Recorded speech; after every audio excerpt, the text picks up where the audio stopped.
Yeah? Are you there? I think you're there. One sec. Let me just...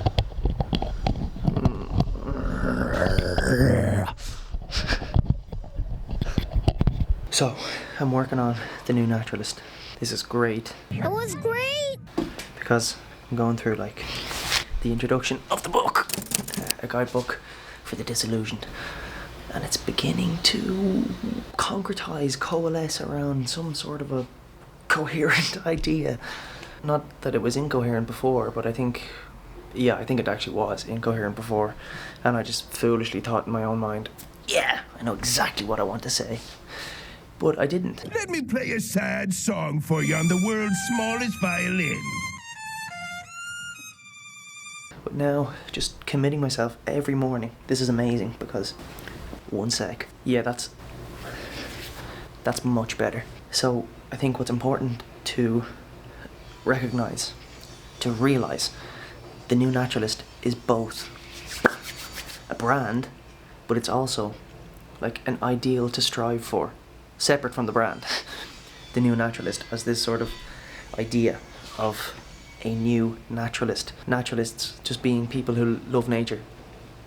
Past examples being Alexander von Humboldt, extremely inspiring for me.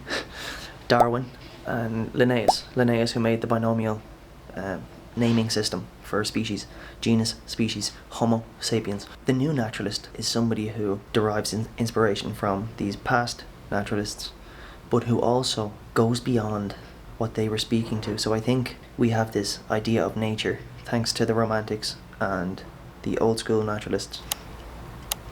This idea of nature that, unfortunately nowadays, it is paradoxically counterproductive. What does that mean? It means if we insist upon understanding nature in the same terms that these past people understood nature, then I think nature is going to just be obliterated. We can't continue to understand nature as though it is this separate entity from human culture, which I think is what the naturalists of the past implied. They may not have explicitly said it, but it was implied in what they were saying. There was this implied... Is it human exceptionalism? I don't know. But take, for example, Walden.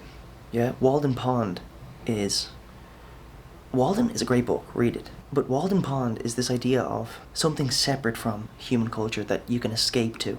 And I think Aldo Leopold spoke to the same thing. I think the American naturalists were the ones who spoke most loudly about this sort of nature being something separate, pristine wilderness being something that we must conserve, preserve, and protect against the contaminating influence of humans.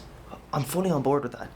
But I'm saying we need to go beyond that. I'm saying we need to actually expand outward from these refugia that we are blessed to have conserved. And at the time, of course, this conception of nature as separate actually worked in our favour, in terms of humanity's favour, because now we have these refugia, these places of source populations from which species might migrate and expand beyond, should we properly reconceive of our concept of nature. Then that expansion will become possible and facilitated by humans, okay? Because the new naturalist understands humans as like a geological force. That's what the Anthropocene is humans have become so disproportionately effective in the world in terms of our species' effect on natural processes, natural systems, that we would do well imagining ourselves as a geological force similar to volcanoes when they explode and put ash into the atmosphere, similar to other geological forces. Then with this, then we understand nature is not something separate from us, but we are completely embedded within, and there's a bidirectional flow between nature and humans, and there is no separation there to an extent, okay? Because of obviously human culture is to some degree separate from nature. That's the whole idea of dominion over nature. That's what we did. We walled the garden and separated ourselves, and yet the garden is itself nature. So that's the kind of strange paradox here. But if we can redefine nature in these terms that I want the new naturalist to more clearly clarify.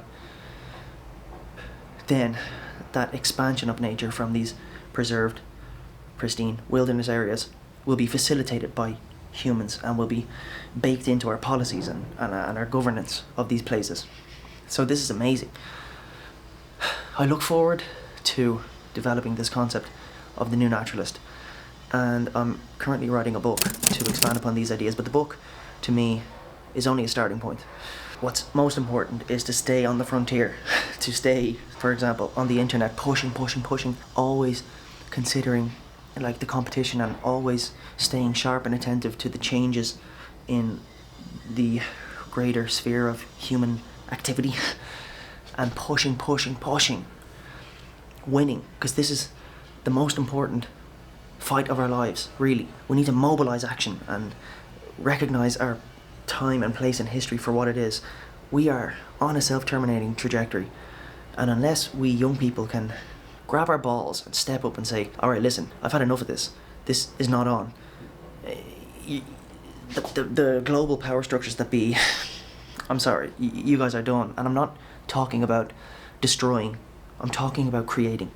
We need to create. We need to create something so superior that it simply, what's the freaking word? It simply obsoletes the systems of the past. And to me, to my mind, this reimagining of what nature is and our human place in nature and in history, that's an important idea that will inspire and motivate and inform us. So the book is being written. Another point I wanted to talk about is the importance of giving yourself space for creative endeavors. Like for me, I do what are called morning pages. I read this in the book, The Way of the Artist by Julia Cameron. Morning pages is like a splurge of your mind onto the paper, written onto the paper, first thing in the morning. It's like, there, my brain is being put onto this paper. But for me, it's sort of morphed into something different. I used to just do it where I just splurge my mind onto the paper. But for me, it has turned into actual work towards my book. At least for the recent past, say for the last few weeks, it has been that.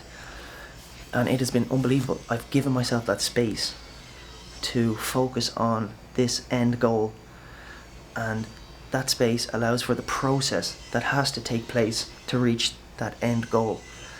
So as a creative human being, which I think I am, I just need to carve out the frickin' space to get the work done. And it's working. So I think more people who consider themselves new naturalists, creative new naturalists, should also understand that carving out space to do the process of the work towards the end goal is crucial. Okay, so I hope that makes sense, and I hope you're excited for coming developments of the new naturalist, because I am. I'm so excited.